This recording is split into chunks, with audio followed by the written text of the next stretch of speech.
بسم الله الرحمن الرحيم. يا أيها المدثر قم فأنذر وربك فكبر وثيابك فطهر والرجز فاهجر ولا تمنن تستكثر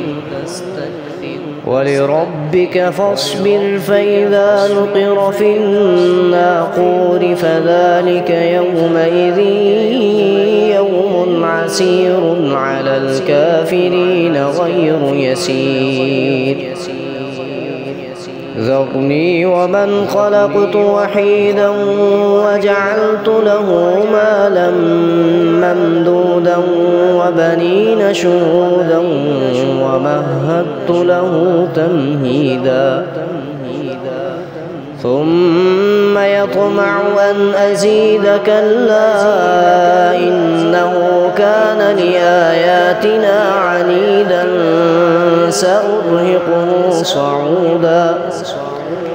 إنه فكر وقدر فقتل كيف قدر ثم قتل كيف قدر ثم نظر ثم عبس وبسر ثم أدبر واستكبر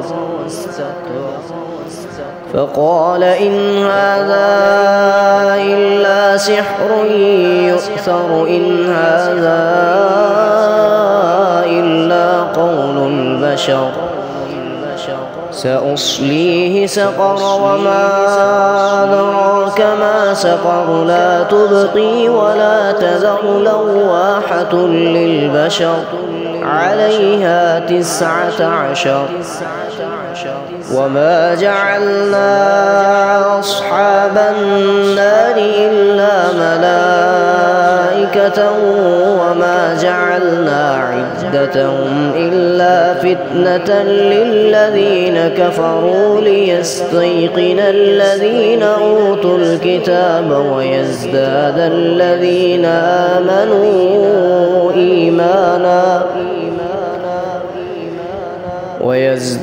الذين آمنوا إيمانا ولا يرتاب الذين أوتوا الكتاب والمؤمنون وليقول الذين في قلوبهم مرض والكافرون ماذا أراد الله بهذا مثلا كذلك يضل الله من يشاء ويهدي من يشاء وما يعلم جنود ربك إلا هو وما هي إلا ذكرى للبشر كلا والقمر والليل إذ أدبر والصبح إذا أسفر إنها لإحدى الكبر نذيرا للبشر لمن شاء منكم أن يتقدم أو يتأخر كل نفس بما كسبت رهينة إلا أصحاب اليمين في جنات يتساءلون عن المجرمين ما سلككم في سقر قالوا لم نك من المصلين ولم نك نطعم المسكين وكنا نخوض مع الخائضين وكنا نكذب بيوم الدين حتى أتانا اليقين فما تنفعهم شفاعة الشافعين فما لهم عن التذكرة معرضين كأنهم حمر مستنفرة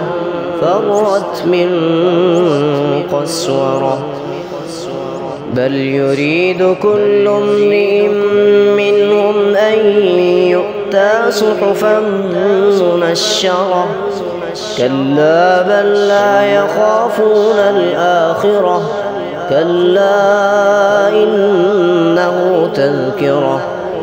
فمن شاء ذكره وما يذكرون إلا أن يشاء الله هو أهل التقوى وأهل المغفرة